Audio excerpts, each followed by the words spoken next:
읽은 본문 말씀 마태복음 7장 말씀은 예수님의 산상수훈, 산상보훈이라 하는 가르침 중에 한 부분이 됩니다. 이 산상보훈의 말씀은 예수님께서 하나님 나라의 백성은 누구냐, 그리고 하나님 나라의 백성들은 어떻게 살아야 할 것인가 하는 것을 가르쳐 주시는 말씀입니다. 그 가르침 중에서 오늘 본문 말씀은 특별히 기도에 대하여 가르쳐 주시는 말씀이지요. 하나님 나라의 백성 된 사람들 어떻게 무엇을 기도해야 할 것인가, 그것을 알려주신 말씀입니다. 그리고 오늘 본문 말씀에 보면 비유 한 가지가 나옵니다. 아버지와 아들과의 관계에 대한 비유의 말씀이 나옵니다. 그 말씀은 이런 이야기입니다. 아들이 아버지에게 먹을 것을 달라고 합니다. 아버지는 절대로 먹을 것 대신에 돌을 주지 않는다는 겁니다. 아들이 아버지에게 생선을 달라고 청합니다. 아버지는 그 청하는 아들에게 생선 대신에 뱀을 주지 않는다는 겁니다. 아무리 악한 아버지를 한다 할지라도 자기 자식에게는 좋은 것을 줄 안다는 것이지요. 이런 것처럼 하늘에 계신 우리 아버지는 하나님 아버지에게, 구하는 자에게 좋은 것을 주신다, 그것을 알려주신 말씀입니다. 이 비유가 말씀하고 있는 기도의 핵심은 무엇이겠습니까? 바로 기도란, 성도들이 드리는 기도란 아버지와 아들의 관계 안에서 이루어지는 것이라고 하는 것이지요. 기도는 아버지는 아들을 사랑하고 아들은 아버지를 신뢰하는 정상적인 부자 관계에서 이루어지는 것이라 말씀하는 겁니다. 그렇습니다. 우리의 성도들이 하나님께 드리는 이 기도는 기도하는 우리와 그리고 기도를 들으시는 하나님과의 관계에서 이루어진다는 겁니다. 하나님과의 관계가 이루어지지 않는 상태에서 드리는 기도는 상달되지 못하는 것이죠. 그런 기도는 그저 메아리 없는, 대답 없는 메아리가 되고 말 것입니다. 그리고 이 관계가 맺어졌다 할지라도 관계의 질에 따라서, 나와 하나님과의 관계의 질에 따라서 기도의 깊이가 달라집니다. 관계가 깊으면 기도가 깊어집니다. 관계가 깊지 못하면 기도가 깊지 못합니다. 중국 사람들은 사람과의 관계, 즉 관시를 중요시 한다고 합니다. 농담처럼 하는 말이 있습니다. 관시 없이는 되는 일도 없고 관시로 안 되는 일도 없다. 중국의 문화를 소개하면서 유명하게 알려주는 말이 있죠. 그런데 그 관시, 중국어로 관계라고 하는 말인데 그 관계가 있다고 해서 그 종류가 같지는 않습니다. 다릅니다. 우선 신펑요우라고 하는 관시가 있습니다. 만난 지, 서로 알게 된 지 얼마 안 되는 사람들과의 관계를 말하는 겁니다. 친구라고 부르기는 하는데 아직 서로 신뢰할 수 없는 그런 관계를 말하죠. 다음으로 하이펑요우라고 하는 관계가 있습니다. 서로 친구로 관계를 맺고 서로를 잘 알고 신뢰를 쌓기 시작한 사람들 사이의 관계입니다. 어느 정도 믿을만하다 하는 관계입니다. 그리고 라이펑요라고 하는 관계가 있습니다. 오래 사귀면서 깊은 신뢰가 쌓인 사람들 사이의 관계를 말합니다. 마치 가족 같은 관계를 말하지요.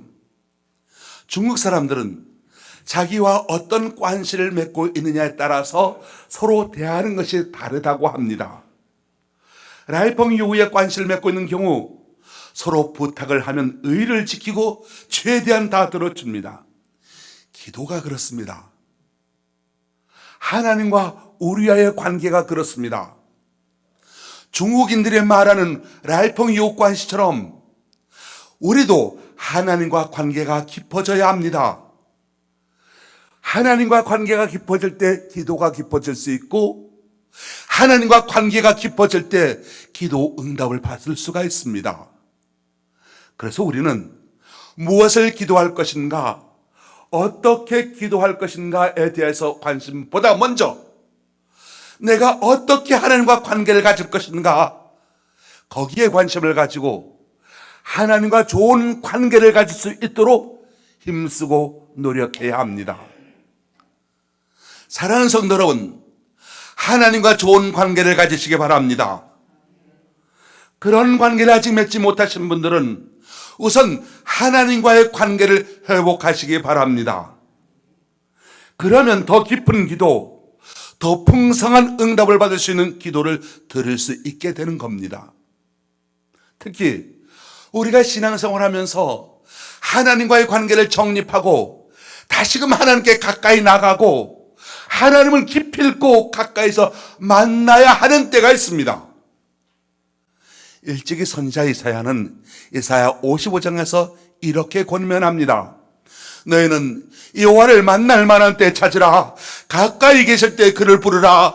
악인은 그의 길을, 불의한 자는 그의 생각을 버리고 여호와께로 돌아오라. 그리하면 그가 긍휼히 여기시리라.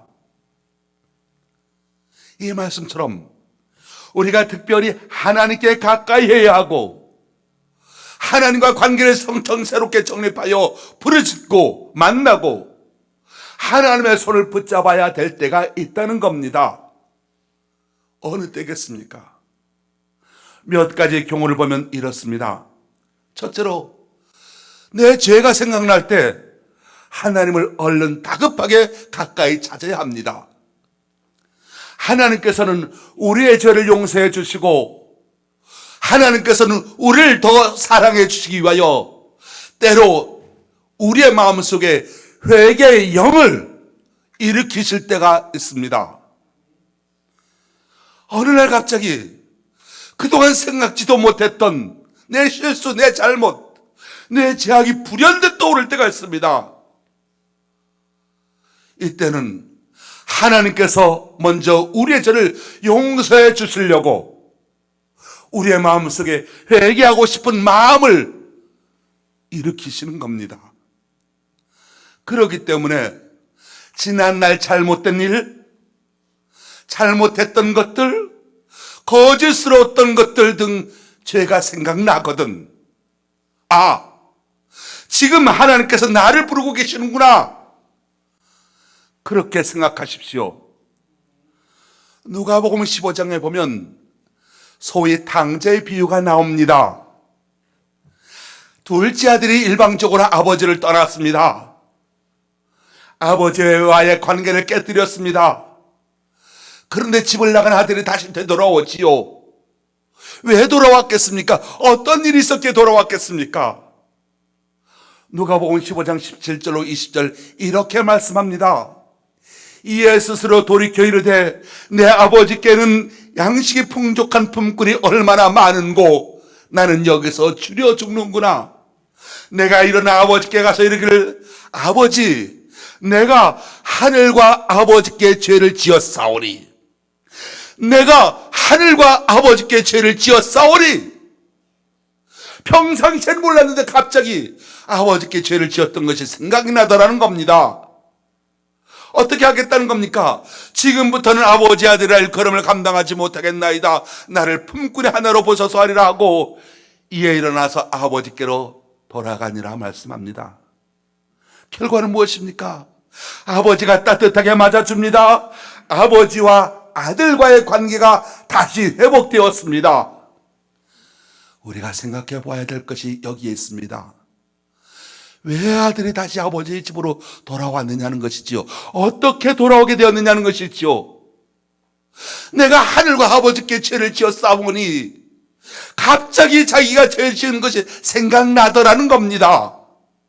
그리고 아버지께로 돌아가면 지금 자신이 겪고 있는 이 참담한 상황에서 벗어날 수 있다고 생각했기 때문이었습니다.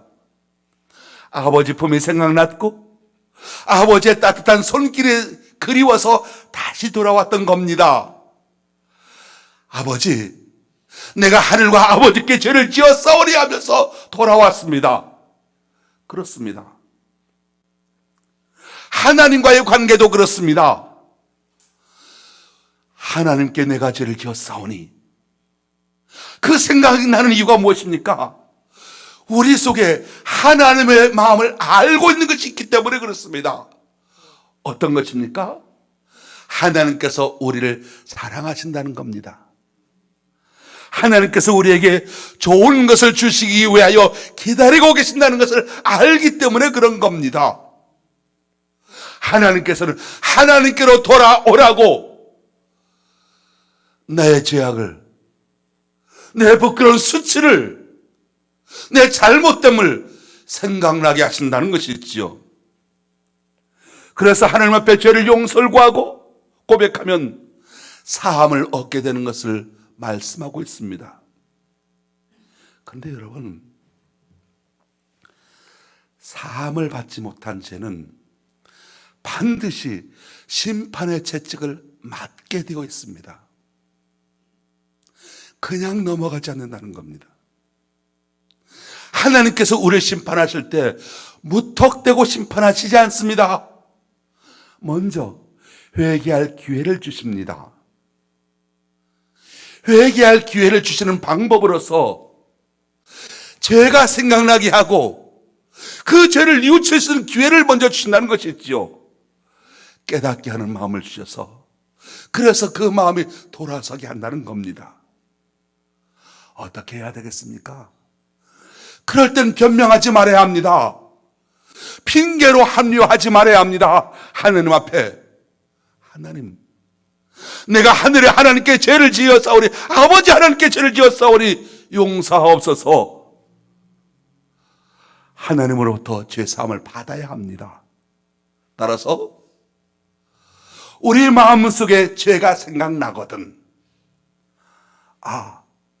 지금 이 시간 하나님께서 나를 돌아오라고 부르시는구나, 지금 이 시간이야말로 하나님을 찾고 부르고 만나야 하는 시간이라고, 하나님과 관계를 더 새롭게 해야 되는 시간이라고 그렇게 믿으시기 바랍니다. 둘째로, 시험을 받거나 내게 고통스러운 일이 생기거든 하나님을 가까이 해야 합니다. 사람은 누구나 자신이 감당하기 어려운 시험을 받을 때가 있습니다. 고통을 겪을 때가 있습니다. 약해질 때가 있습니다. 건강하던 사람이 병들어 누울 때가 있습니다. 열심히 시험 준비했습니다만 낙방할 때가 있습니다. 기대를 가지고 사업을 했지만 제대로 되지 않아 파산해야 되는 경우도 있습니다. 요즘같이 경기가 어려울 때 남모를 눈물과 가슴앓이 해야 할 때가 있습니다. 승진하기를 바랐지만 승진해서 누락되는 경우도 있습니다. 그뿐이겠습니까? 행복을 꿈꾸던 가정에 분란이 일어나고 결국은 파경에 이르는 경우도 있습니다. 얼마나 불행스러운 일입니까? 그런데 이 불행스러운 일들이 우리 인간사에 흔히 일어날 수 있는 일이라는 것이죠. 어떻게 해야 되느냐? 그때는 낙심하지 말고, 운명에 맡기지 말고, 원망하거나 불평하지 말고, 그랬다가는 일이 점점 더 꼬여집니다. 어떻게 되느냐?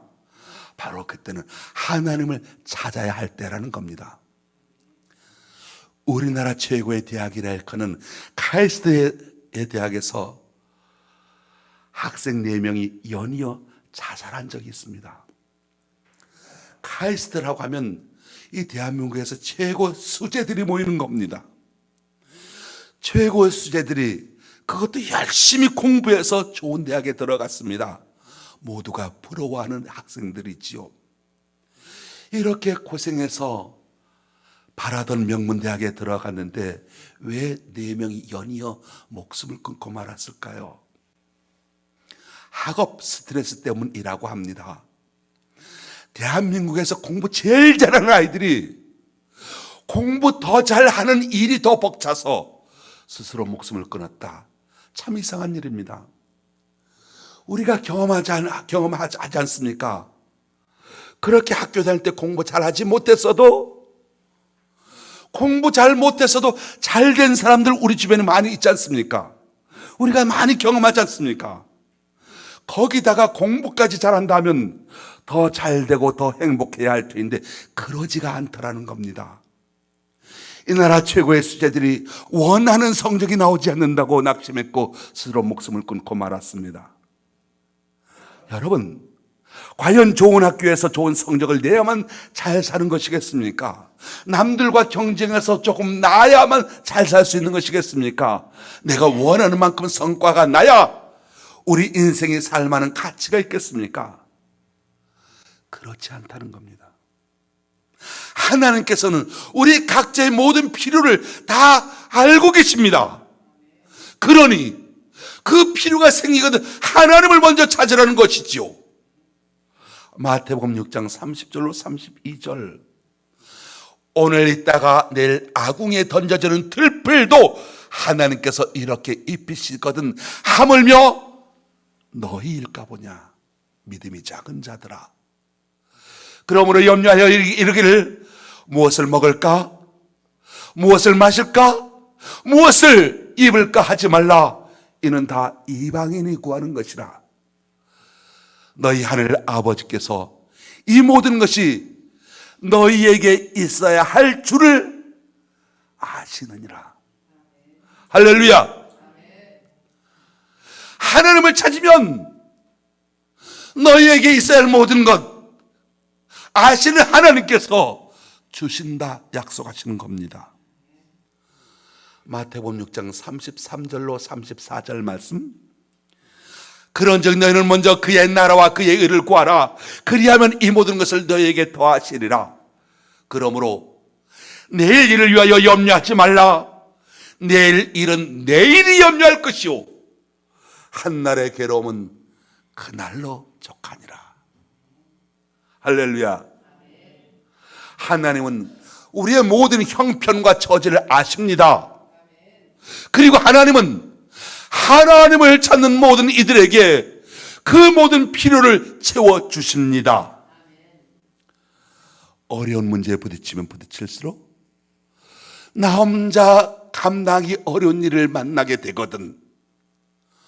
그 문제의 해결자 되시고 전능하신 분이시며 우리를 돕는 분, 우리를 사랑하시는 분, 우리와 가까이 하길 원하시는 하나님을 찾아야 합니다.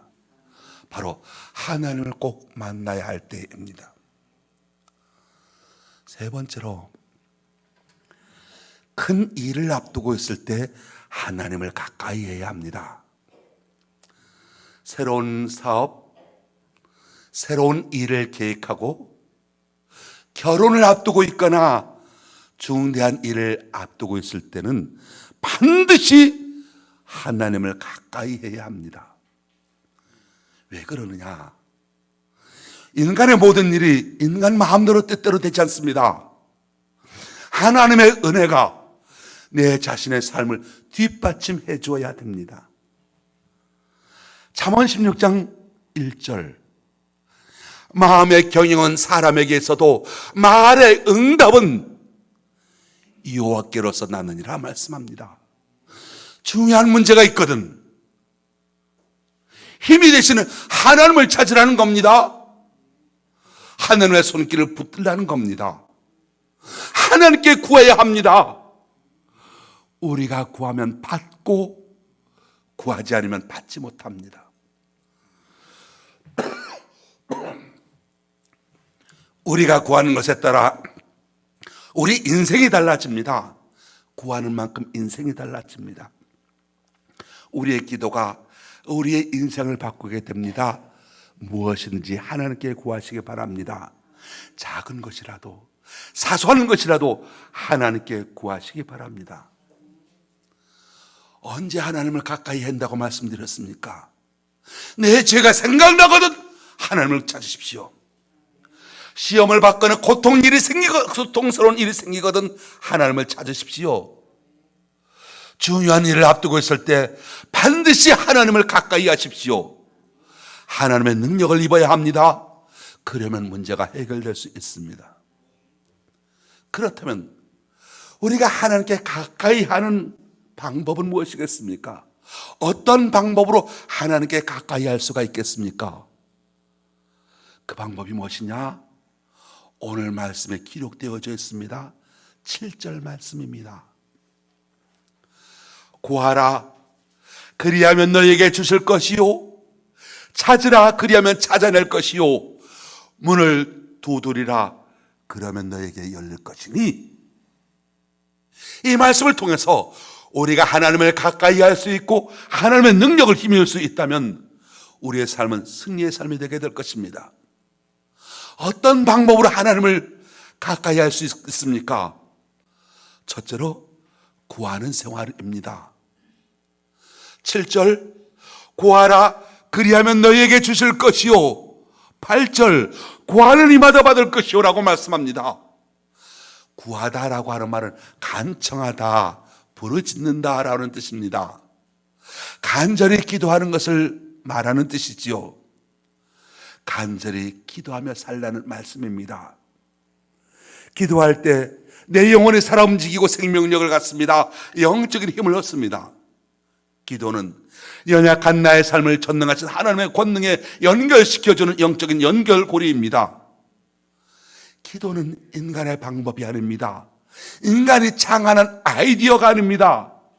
하나님께서 우리를 축복하시기 위해서 우리로 하여금 기도하게 하시고 우리로 하여금 응답해 주려고 하는 전적인 하나님의 방법입니다. 기도는 인간의 수단이 아니라 하나님의 방법입니다. 우리가 무엇보다도 힘써야 할 것이 있습니다. 하루 종일 일정한 기도 시간을 정해서 하나님 앞에 진지하게 기도하는 시간을 가져야 합니다. 그렇게 해야만 하나님으로부터 영적인 힘을 얻게 되고 한 해 동안 마귀의 시험에 빠지지 않게 되고 선한 싸움 승리하면서 그리스도인다운 삶을 살아갈 수가 있습니다. 기도를 통해서 하나님께 가까이 가는 여러분 되시길 주의 이름으로 축원합니다. 두 번째로 우리가 어떻게 하나님께 가까이 할 수 있겠습니까? 찾으라, 찾는 생활을 말합니다. 7절, 찾으라, 그리하면 찾아낼 것이요. 8절, 찾는 이는 찾아낼 것이요 라고 말씀합니다. 찾는다는 건 내가 마땅히 찾아야 할 하나님의 뜻을 찾는 것을 의미합니다. 하나님의 뜻이 어디에 있습니까? 하나님의 뜻은 하나님의 말씀이 기록된 성경에 있습니다. 그래서 여러분, 우리 예수 믿는 사람들의 성경을 매일 읽어야 합니다. 성경을 공부하고 성경을 마음에 새기는 바로 그것이 나를 하나님께로 가까이 하게 하는 겁니다. 한 해 동안 성경을 꼭 한 번 이상은 읽으십시오. 하루에 석 장 내지는 넉 장만 읽어도 1년이면 신구약 성경을 다 읽을 수가 있습니다. 꾸준함이 필요합니다. 꾸준하게 읽어나가십시오. 꾸준하게 하나님을 가까이 하십시오. 올 연초에 믿음 생활이라고 하는 바른 생활의 길잡이 팜플렛을 나눠드린 적이 있습니다. 여기에 보면 성경 읽기표가 있고요. 말씀 생활을 할 수 있도록 이렇게 표시할 수 있도록 했습니다. 또 새벽 기도회를 통해서 하루에 몇 장씩 읽음으로써 1년에 적어도 신구약 한 번에다가 신약까지는 한 번 더 읽을 수 있도록 그렇게 계획하고 진도가 나가고 있습니다. 성경을 읽으시기 위하여 새벽 기도 참석하는 것도 좋겠습니다. 그리고 그 외 가끔 교회가 마련한 여러 성경 공부반에 참여해서 성경을 공부하시기 바랍니다. 믿음 생활, 주일 아침 하루에 일주일에 한 번 교회 와서 예배 드리는 것으로 우리 신앙생활은 다 저절로 되어지는 것 아닙니다. 하나님의 말씀을 공부하고 마음에 새기는 일을 해야 합니다. 꾸준하게 해야 합니다. 우리가 성경을 공부할 때 우리 속에 솔로몬과 같은 지혜가 생기게 될 것이고 우리의 인격과 우리의 삶이 하나님의 사람으로 점점 성숙해져 간다는 겁니다. 하나님의 사람이 된다는 건 내 자신의 삶을 하나님께 가까이 둔다는 겁니다. 우리는 성경 말씀을 통해서 하나님께 가까이 갈 수가 있습니다. 세 번째, 우리가 어떻게 하나님께 가까이 갈 수 있겠습니까? 문을 두드리는 생활입니다. 7절, 문을 두드리라 그리하면 너에게 열릴 것이니, 8절, 두드리는 이에게는 열릴 것이니라 말씀합니다. 구하는 생활은 가만히 앉아서 할 수 있습니다. 구하는 것은 가만히 앉아서도 구할 수 있는데, 문을 두드리는 건 그렇지 않습니다. 구체적으로 내 몸과 손을 움직여야 하는 행동을 필요로 합니다. 신앙은 마음속에 깊은 명상만 하는 것이 아니죠. 실천하는 겁니다. 그래서 예수님께서는 마태복음 7장 21절에서 말씀하시기를, 나더러 주여 주여 하는 자마다 다 천국에 들어갈 것이 아니요, 다만 하늘에 계신 아버지의 뜻대로 행하는 자라야 들어가리라 말씀하십니다. 신앙은 실천이라는 겁니다. 그러면 어떤 실천을 해야 되겠습니까? 어떻게 문을 두드려야 되겠습니까? 최소한 3가지 문을 두드릴 수 있어야 되겠습니다. 첫째로, 예배드리기 위하여 교회 문을 부지런히 두드려야 합니다. 이 예배는 신앙생활의 근본이고 중심이 있지요. 예배 생활을 통해서 내 자신을 하나님의 사람으로 만들어갈 수 있습니다. 예배의 정성을 다하십시오. 예배 시간에 빠지지 않도록 하십시오. 가급적 지각도 하지 마십시오. 하나님께서 정말 기뻐하시는 예배를 드리기 위하여 적어도 10분 전에는 오셔서 앞자리부터 앉으시기 바랍니다. 정성된 예배를 통하여 내 삶을 하나님께 가까이 하는 저와 여러분 되시길 바랍니다. 두 번째로, 하나님께 가까이 할 수 있는 실천은 무엇이냐? 전도의 문을 부지런히 두드려야 됩니다. 이웃 혹은 친구, 직장 동료, 가족의 가슴을 부지런히 두드려서 복음을 심을 수 있어야 하겠습니다. 그러면 한 해 동안은 한 분이 한 분씩이라도 전도해 보시기 바랍니다. 여기에서부터 민족 복음화가 시작됩니다. 예수님은 조금도 쉴 틈 없이 부지런히 전도의 문을 두드리셨습니다. 마가복음 1장에 보면 갈릴리 지역에서 전도하시다가 제자들에게 권면하시기를, 우리가 다른 가까운 마을들로도 가자. 거기서도 전도하리니 내가 이를 위하여 왔노라 말씀하십니다. 예수님은 여기에서 전도하시다가 또 다른 곳으로 다니시면서 열심히 전도의 문을 두드리셨습니다. 그 결과 인류 구원의 역사가 이루어진 것 아니겠습니까? 세 번째, 하나님께 가까이 하는 실천은 방안으로서 진리의 문을 부지런히 두드려야 됩니다. 우리는 진리의 문을 열 책임이 있습니다. 예수님께서 빌라도 총독 앞에서 재판을 받으실 때 살기 위하여 비굴하게 아부하지 아니하셨습니다. 담대하게 말씀하십니다. 나는 진리를 증거하러 왔노니 진리편에 선 사람은 내 말을 듣느니라 말씀하셨습니다. 직장생활, 가정, 사회생활, 어떤 상황이나 어떤 처지나 어떤 형편, 어떤 위치에 있을지라도 진리의 문을 열 수 있게 되시기 바랍니다. 하나님의 의의 문을, 하나님의 공의의 문을 열어가게 되시길 바랍니다.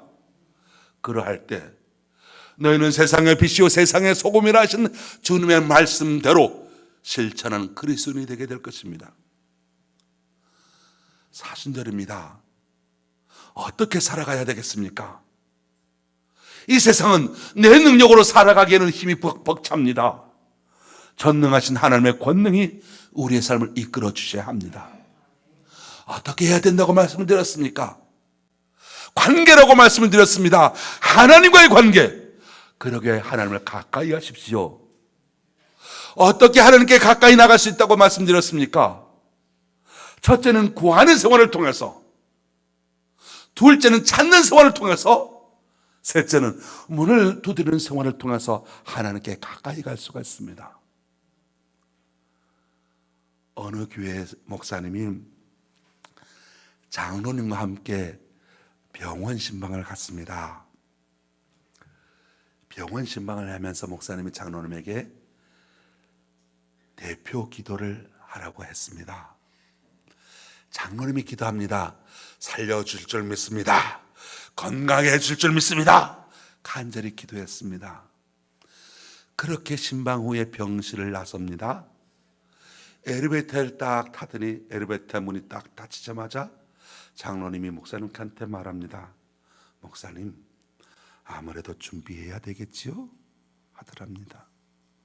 무슨 말이냐?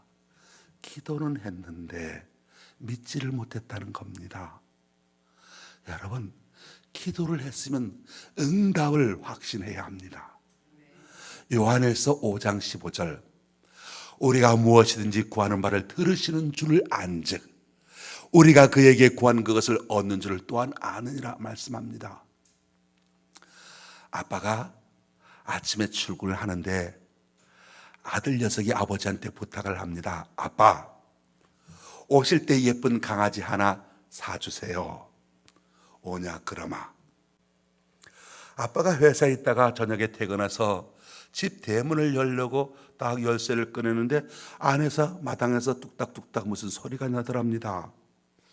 그래서 무슨 일인가 문틈을 통해서 봤더니 글쎄 아들이 계집을 짓고 있더랍니다. 아버지가 어떻게 되겠습니까? 얼른 키는 집 주머니 될 열쇠는 집 주머니에 넣고 다시 얼른 시장에 나가서 강아지 한 마리 얼른 사서 들고 들어왔다고 합니다. 왜 그랬을까요? 이 아들이 아버지한테 강아지 한 마리 사달라고 했고 사줄 줄로 믿고 계집을 짓고 있는 걸 아버지가 봤던 겁니다. 아버지가 그냥 들어갈 수 있습니까? 사들고 들어가야지요. 하나님께 대한 기도가 그렇다는 겁니다. 하나님 앞에 기도했습니까? 계집을 빨리 지어야 된다는 겁니다. 우리는 주님께서 가르쳐주신 기도에 대한 약속을 믿어야 합니다. 구하라 그리하면 너에게 주실 것이요, 찾으라 그리하면 찾아낼 것이요, 문을 두드리라 그러면 너에게 열릴 것이니라. 마가복음 11장 예수님께서 이렇게 말씀하십니다. 무엇이든지 기도하고 구하는 것은 받을 줄로 믿으라. 그러면 너에게 그대로 되리라. 이 말씀대로 주님의 약속을 붙들고 주님의 약속의 말씀을 붙잡고 기도하시기 바랍니다. 지금 사순절 기간이라고 말씀을 드렸죠. 다음 주간은 고난주간입니다. 예수님께서 십자가에 고난당하시는 그 한 주간 고난주간이지요. 다음 주간에 그래서 특별 새벽 기도회를 한다고 말씀을 드렸습니다.